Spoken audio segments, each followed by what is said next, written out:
Y'all know Katt Williams. Man's a walking truth serum in a world full of placebos. He's built a legacy on being brutally honest, not just funny.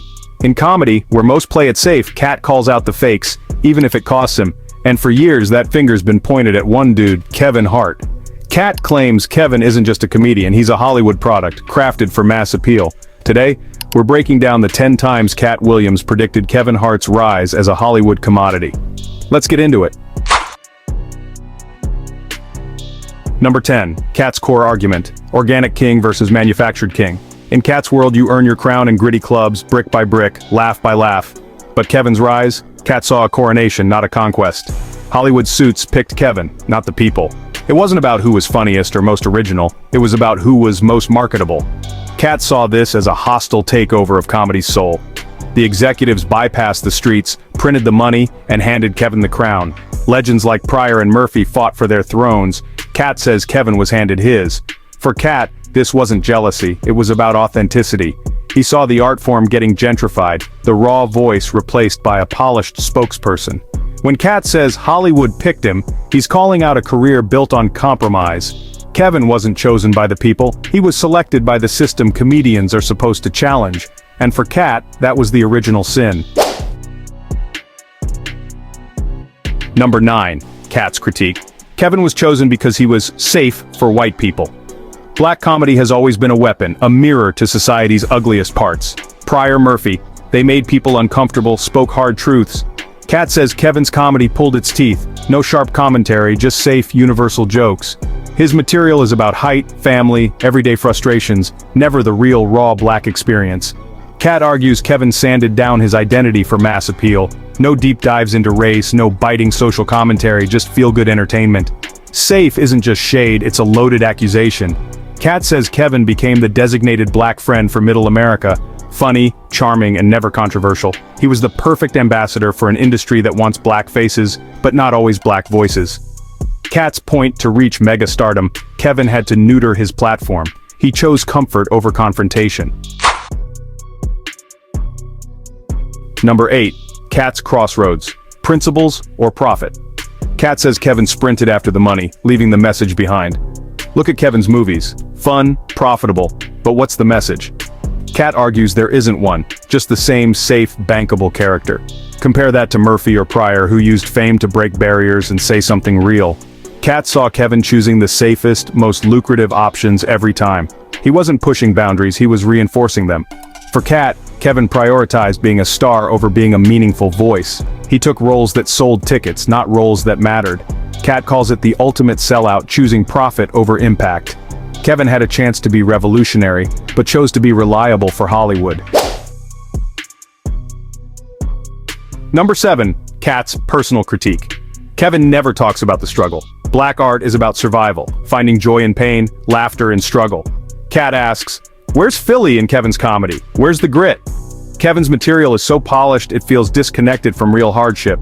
No bits about gentrification, racism, or daily obstacles, just universal safe struggles. Katt calls it a whitewashing of his own narrative. With a massive platform, Katt says Kevin should speak for those without a voice. By keeping it light and struggle-free, Kevin made a calculated decision. He chose to entertain, not educate. For Katt, that's not just selling out. It's erasing the foundation of black comedy.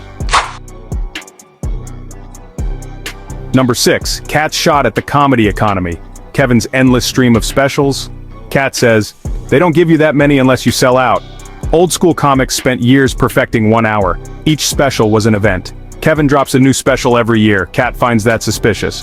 How can you have that much to say that often?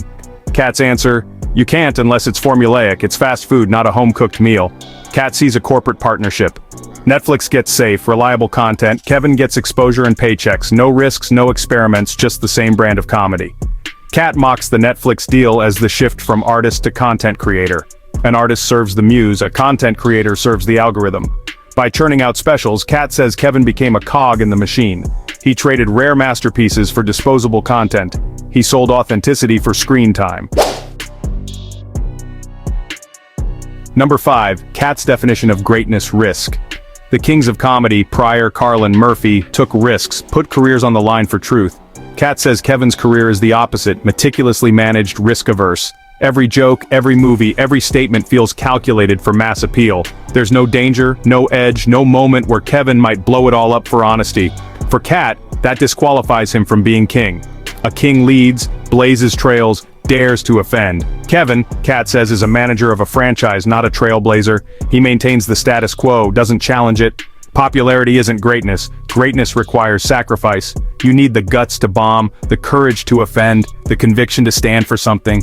Katt says Kevin never took that gamble, so he can't wear the crown.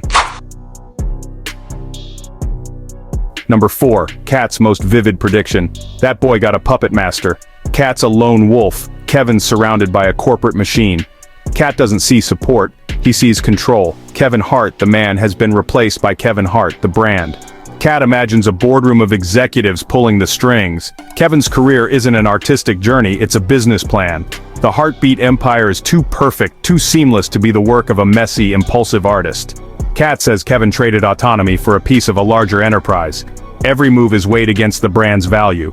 Can't risk the sneaker deal, can't break the family-friendly image. The puppet can't upset the puppet master. Katt sees a man who sold his soul for a controlling stake in his own cage. Number 3, Katt's sharpest distinction. He's a mascot, not a mouthpiece. A mouthpiece speaks for the community, challenges power, voices truth. A mascot entertains, keeps the crowd happy, but never challenges the system. Katt says Hollywood made Kevin its official mascot. Cheerful, non-threatening, always positive. He hosts, he stars, he keeps the mood light, but never rocks the boat. Kevin's presence doesn't empower his community. It serves the system. He's a symbol of success, not a source of change. He's the ribbon cutter, not the negotiator. The friendly face of the empire, not the leader of the rebellion. Katt's message: Kevin entertains but never challenges. Number 2, Katt's devastating critique. Kevin replaced real with relatable. Real comedy is raw, specific, sometimes uncomfortable, born from unfiltered truth. Relatable comedy aims for mass appeal, lowest common denominator. Katt says Kevin perfected this shift. Broad, safe, family-friendly anecdotes over fearless confessions. He polished sharp edges into smooth pebbles everyone could hold. The result? Breadth over depth. It's the difference between a home-cooked meal and a fast food burger. Katt believes Kevin taught a generation that the goal isn't to be brave, but to be liked. Comedy became about being for everyone, not about being honest. Katt calls it a hollowing out of the art form. Number 1, Katt's final, I told you so. After years of predictions, Katt declared, he's already gone Hollywood, I just spoke on it first. This wasn't a new warning, it was a declaration of victory. Katt says the transformation is complete. Kevin is now a Hollywood product. For years, people called Katt a hater, but he insists he was just observing. He was the weatherman predicting a storm while everyone else saw sunshine.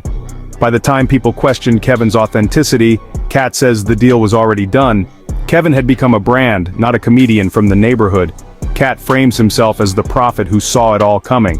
He mapped out the journey step by step. Now, as the journey ends, he reminds everyone.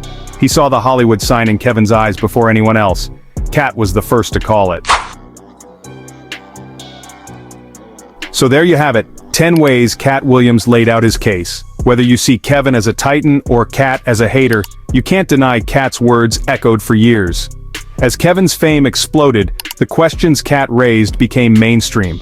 The critiques once dismissed as jealousy started to sound like valid observations. The prophet was shouting in the desert, but people started to listen.